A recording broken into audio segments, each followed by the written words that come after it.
They came from the trees. Hairy, small, silent. No glowing eyes. No growl. Just breath. A flicker of motion at the edge of firelight. A shape half seen between branches. The dogs don't bark. The birds don't call. And in the morning, a child is gone. For centuries, it was just a story. A myth whispered on the island of Flores. A tale of small, pot-bellied creatures with wide mouths, long arms, and a taste for meat. They were called the Ebu Gogo, the grandmothers who eat anything. To outsiders, it was folklore. But to the villagers who lived near the mountains, it was memory. And then, in 2003, the mountain answered. Deep inside a limestone cave called Ling Bua, scientists unearthed a skull. It was nearly complete, rounded, small, and unmistakably human, except for one thing. It was the size of a grapefruit. The jawbone followed, the femur, the ribs. A whole skeleton slowly emerged from the dirt, no taller than a child, but built like something older than us. This wasn't a myth. It wasn't a deformity. It was a species, a branch of the human tree no one knew existed. They called her LB1, the Little Lady of Flores. And what she revealed was more disturbing than the legends. Because Homo Floresiensis, the real Hobbit humans, were not fantasy. They were real, and they may have lived beside us far more recently than we thought. They didn't use fire.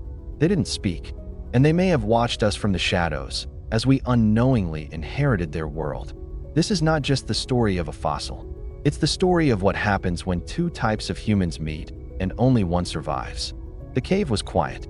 Just dust, bone, and the steady breath of scientists on their knees, brushing, blowing, carefully teasing the past from stone. At first, they thought it was animal, a fragment, nothing more. But then someone saw the tooth. Human, tiny. Then the curve of the skull emerged, the jaw, the ribs, and the air inside the cave changed. This wasn't just an ancient burial. This was something else entirely. When they measured the skull, the shock was immediate. Just 400 cubic centimeters, 1/3 the size of our own. A brain smaller than that of a chimpanzee, inside a fully grown adult. But it got stranger. This adult stood just over a meter tall, the height of a modern 4-year-old. And the bones weren't malformed or diseased. They were normal, consistent, replicated. As they kept digging, they uncovered more. 14 individuals, all the same size, all with the same strange proportions. This wasn't a one-off mutation. It was a species. The world now had a name for it, Homo Floresiensis. It wasn't a branch of our species that had adapted to island life. It was older, weirder, more distant. The wrists looked like those of African apes, curved and primitive. The feet were enormous and flat, with no arch, no spring. The shoulders hunched forward, the arms long like a gibbon. It was as if someone had taken fragments of early hominins and pressed them into a new shape. The tools they found were small, flakes of stone, shaped into cutting edges, sized perfectly for little hands. Some still stained with traces of meat. They hunted, they butchered, they thrived, but there was something missing. No charcoal, no burn marks, no blackened bones, no fire. For 130,000 years, they had lived in this cave and never once lit a flame. They feared fire. And suddenly, the legend of the Ebu Gogo didn't seem so impossible. Small, wide-mouthed creatures who swallowed food raw, who mimicked human speech but didn't understand it, who raided gardens, who couldn't cook, couldn't burn, couldn't warm themselves. A myth that matched everything the bones had just revealed.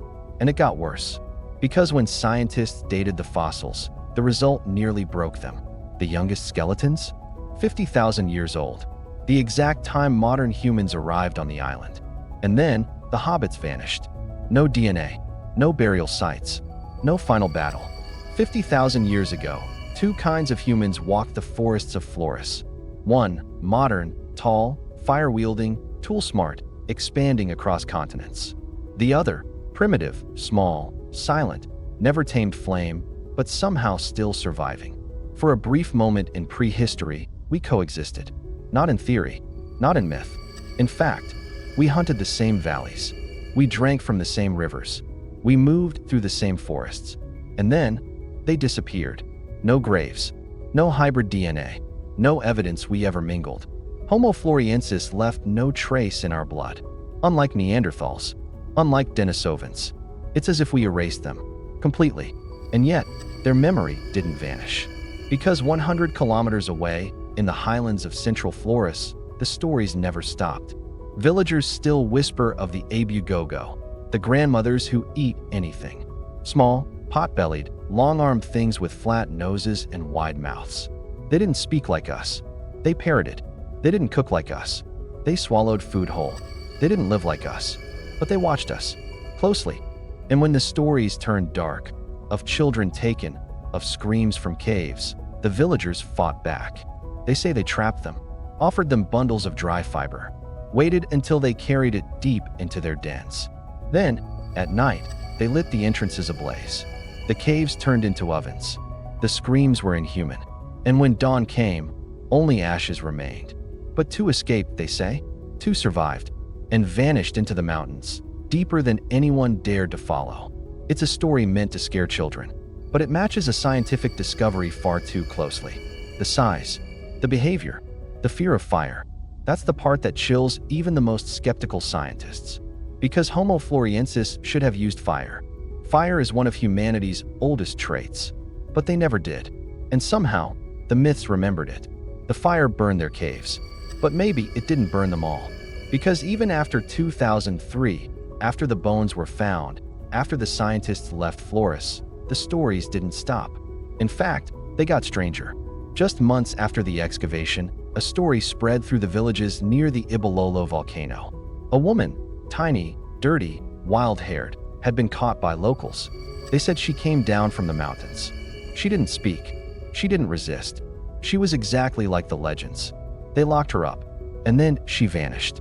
Before scientists could verify anything, she slipped into the jungle again. Gone. Was she real? Was it just a lie? Maybe. But here's what we know. Flores is full of unexplored caves. Its mountains are dense with untouched jungle, and many villagers still claim to see something moving through the trees. Something small, something watching, something almost human. And when anthropologists try to dismiss these sightings as misidentified monkeys or stories distorted by fear, there's one detail they can't explain away: the fire. Not a single Homo floresiensis fossil shows signs of char. No soot, no burned bones, no ash. But for 190,000 years, they lived in that cave. No fire pits, no hearths, not even a single burnt animal bone. Every meal they ever ate was raw, not because they couldn't make fire, but because they never did. Exactly as the legends said. How does a myth, passed orally for thousands of years, remember that? Not their size, not their shape, but the one trait that shouldn't be remembered, the one that science just confirmed. And that's where the line between folklore and fact starts to blur. Because maybe, just maybe, we didn't kill the monsters in our stories. Maybe we inherited their forests and tried to forget what we saw. 50,000 years ago, we stepped onto Flores. Tall, fire-bearing, organized. We hunted in groups. We buried our dead. We carried language, myth, memory. And then we found them. Small, primitive, frightening in their unfamiliarity. They didn't speak like us. They didn't cook. They didn't run. They watched. Two species, two versions of human, sharing the same island. And then, one disappeared. No war. No evidence of violence. No interbreeding. Just gone. Today, Homo floresiensis is gone from the world, but not from the stories. Not from the caves. Not from the maps. And maybe, not from the jungle. Because the oldest human fear isn't death. It's the thing that watches us from the dark. Not a monster, but something too close, too human, and not human enough. And when the villagers say they're still out there, you might laugh. Until you remember, we didn't find the first bones until 2003. And there are thousands of caves still untouched. If even one colony escaped that night, one breeding pair, the story doesn't end. It begins again. So the next time you hear rustling in the trees or feel eyes on you in the forest, ask yourself, what if we're not alone? What if we never were? If this story made you question what we really know about our past, subscribe to Chronicles of the Past. This is where science meets myth, where real fossils become unforgettable stories. Like this video if you felt the chill. Comment your theories or your questions, and share this with someone who thinks they know history.